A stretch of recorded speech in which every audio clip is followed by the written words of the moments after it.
This is exactly how addicts manipulate the people who love them the most and how you can stop falling for it today. My name is Tom. I'm one of the hosts of Real Recovery Talk. I've been on both sides of this.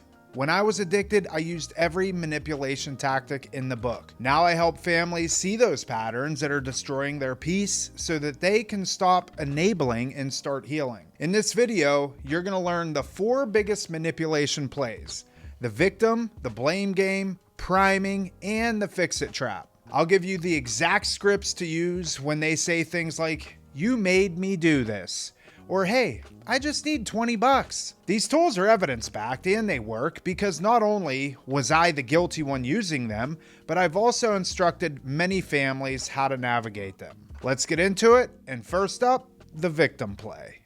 All right, here we go. First off, addicts absolutely love to play the victim. You're going to often hear things, or probably have heard things like, "If you hadn't divorced dad, I wouldn't be this way. If you hadn't moved us across the country, I wouldn't be this way. If you understood me better, I wouldn't be this way." It's just blame shifting. They're placing the blame on you. It's an unfortunate thing, but it's the reality of it. This happens all the time. I found this pretty interesting in my kind of research prepping for this video, and I don't dive into a lot of studies because I have my own experience with myself and working with, at this point, thousands of families over the course of almost 15 years. But I did come across one study, and it was a study from the Journal of Substance Abuse Treatment. And this is a publication that goes out, I think, on a monthly basis, but I'm not exactly sure. Dr. Tambini would know. It found that denial and external blame are 2 of the most common thinking distortions among people in active addiction. So again, this is very common amongst addicts. External blame. It's your fault. It's not my fault. I mean, that'd be silly. So you have to keep an eye out for this for sure. Now, why is this important? Well, when they deflect the blame, you're the one absorbing the guilt. And once they have you feeling guilty, they've got you right where they want you. Let me give you a couple of examples. Doing what I do, I work with a lot of parents, and moms in particular tend to take on more guilt. One mom in particular felt that she did not raise her son the way that she should have. She felt like that she was too hard on him at all times. She wasn't around enough. If I could have just been around more, then maybe he wouldn't be the way that he is. This goes for dads as well. I had a father tell me that I never was there for my son. If he needed anything from me, chances are I wasn't available. I prioritized providing for my family, which meant that I had to work a lot. I had to make money to support our family, which meant that I wasn't there. I missed a lot of his sporting events. I just did not play the part that I feel like, hindsight being 2020, that I should have played. And so therefore, he takes on this guilt. But that's not okay. Could you have done things differently? Sure. We all could have. But it doesn't mean that you are the cause of what is currently taking place. If and when we can get to a place where we don't carry this blame or this guilt anymore, it helps us to see things through a clearer lens. And this is why I say all the time, in fact, it can actually further the recovery process quicker. And so that's a big part of my conversations with parents and loved ones is it's okay to a certain degree to feel that. Recognize that you feel that, but do not let it consume you. It's very important that we can work through that. Now, this next tool is called priming, and I referred to this in the video from years ago. This is when an addict basically sets the stage before the conversation even starts. It can almost be gaslighting. They may say that you're going to think this is crazy, but I know you won't believe this, but. And sometimes they'll even really just start an argument just to create the chaos. Because if they can get you into an emotional state, if they can get you yelling, they've got a perfect excuse to go get high. And then they'll blame it on you. See? Again, you're the reason that this happened. You're the reason that I went and got high. Can't you see that? Can't you see that you caused this? And then you're left like, did I? And then you start questioning yourself. So this is, again, called priming. Addicts are very good. They're very manipulative. And I did all this stuff. I could make you believe just about anything. I've talked about this on the podcast many times. My mom left when I was 2 years old. And I would actually weaponize that with my own father. Dad, you don't understand. This is all because mom left. I know it sounds crazy, but the guilt not the guilt, but what I carry because mom left when I was 2 years old, that still affects me today at 25. And that is why I am the way that I am. That is why I'm an alcoholic. As a parent, what do you say to that? Really? Can that be true? I want to believe it. Should I believe it? I don't know. And then meanwhile, I'm already to the bar because I've justified my use. My dad didn't want to go against that. Man, maybe he is going through a lot with, his mom leaving 23 years ago, who I never even met. I mean, I met her the first 2 years of my life, but I don't remember any of that. It was not the cause. I just like to get drunk. I primed him. I knew exactly what I was doing. So when any of this starts, when this type of argument starts, recognize it's probably a setup. You're going to be primed for some form of manipulation. And now you'll be able to keep an eye out for it and recognize that if this is happening, how am I going to respond? Now, this next one is called the fix-it trap. And I spend a lot of time on this with family members and loved ones, in particular in our Family Reconnect program too, which I'll talk about that in a little bit. But this is where most families fall apart. You legitimately start believing that all of this is a result of you, that this is your fault. So what do? You try and fix it. You all of a sudden are paying for groceries. You are paying for rent. You are maybe paying their cell phone bill. You are getting them out of whatever legal trouble that they're in.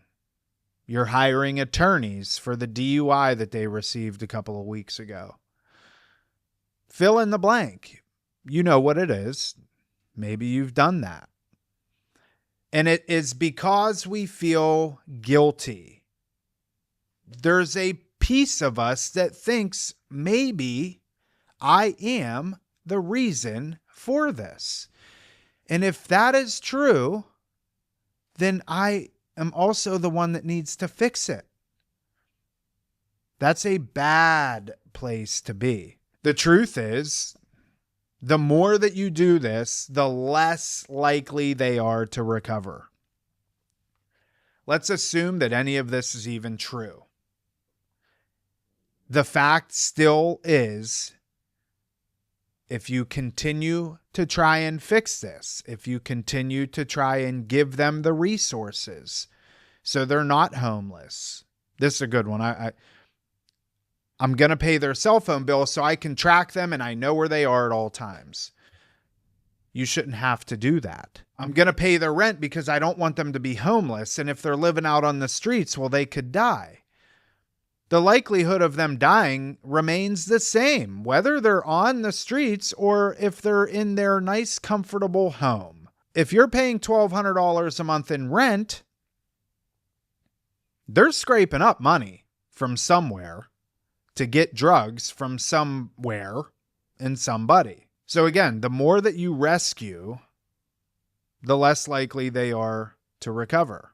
Now again, I referenced one study. I'm going to reference another one. And this one I found pretty interesting. It's a study out of Yale. It was a Yale medicine study. And it actually found that when families enable by paying the bills, paying the rent, etc., it can delay the treatment process by an average of 18 months.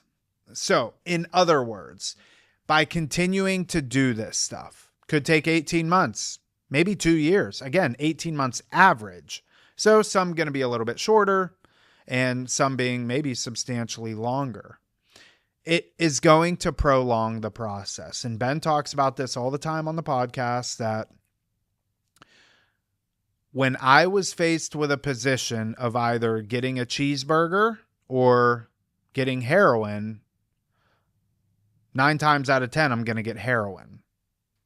So if you are providing that cheeseburger, they're definitely going to get heroin. But there is an off chance that maybe at some point they are hungry enough that they actually get that cheeseburger instead of the heroin. You cannot leave them with the resources to go and get their drug of choice. It's very simple. This is one of the worst things that you can do if you want to get them help. Now, this last part, you've gone through all of this stuff. You've gone through the priming. You've gone through the fix-it trap, the blame game, all of it. You have been manipulated for years and years and years. We have to be able to keep this factual. If they say that they need gas, then go to the gas station and put $5 in their tank. If they say that they're hungry, take them to the store and get them something to eat. But never, ever, ever, under any circumstances, can you give them cash.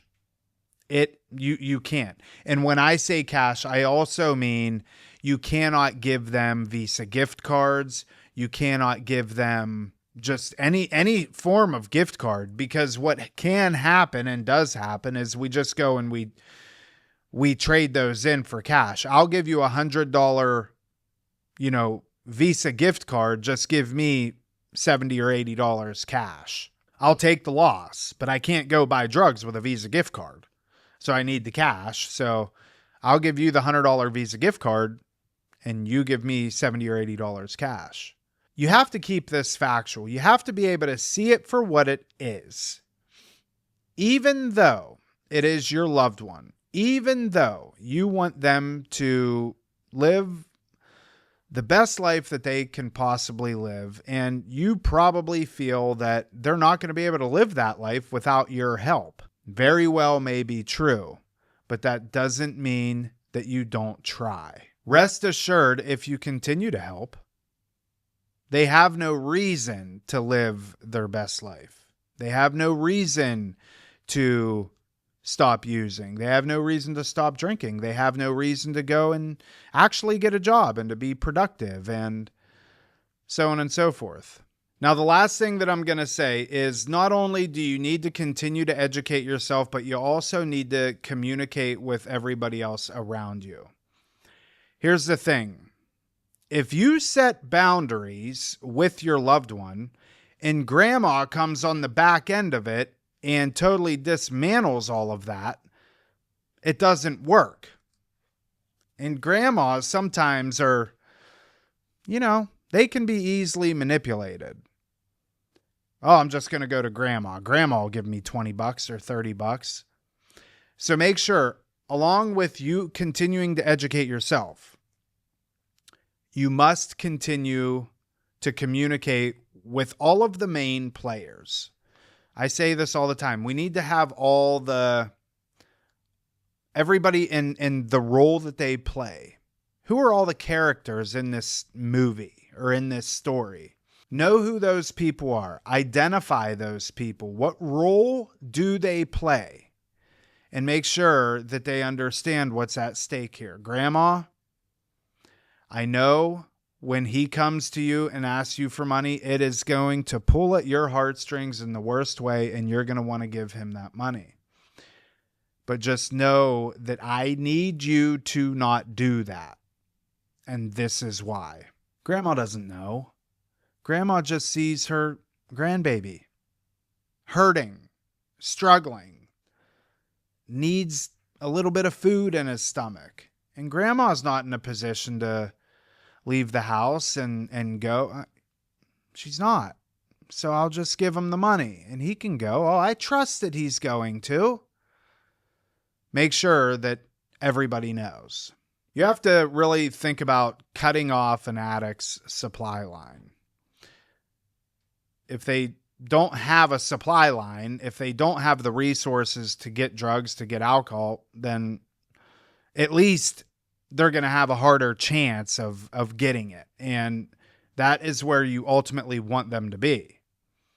And yeah, sure, maybe they're going to be resourceful and maybe they're going to figure out a way and go and do it, but you're not going to play a part in that moving forward. Don't allow yourself to be manipulated. Don't allow yourself to be gaslit. Don't allow yourself to assume the responsibility. Don't allow yourself to assume all the guilt and all the shame. Because if we do this,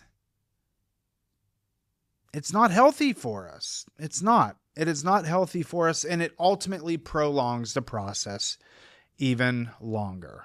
So we're going to end it here. But remember, addiction in and of itself, it's very cunning, baffling, and it is very powerful. But doesn't mean that you can't be equipped with the tools necessary to know how to handle these situations.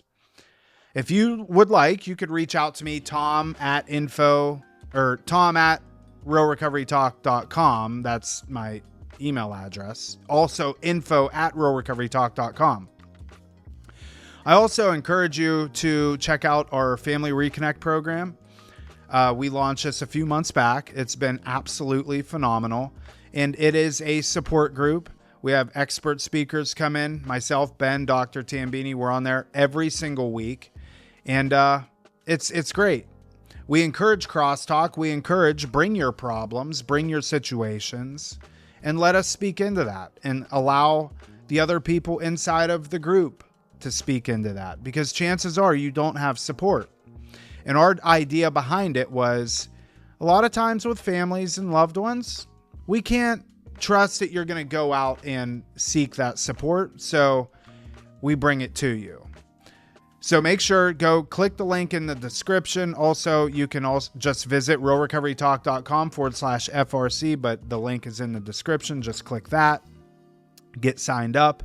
And yeah, again, this is a video it's a remake of a video that I did 6 years ago. And it's one of my most popular videos. So I figured let me redo it and kind of spruce it up a little bit. As a family member, as a loved one, as a parent, as a child, and maybe it's your mom or dad that struggles, or your aunt or your uncle. It's tough. It's stressful. But you have to keep yourself healthy. Mentally, emotionally, spiritually, and physically. And you have to be able to see things for what they are. Don't allow yourself to fall into these traps that we just discussed over the course of this video. I hope you enjoyed this. I hope that it added some value, and I'll see you on the next video.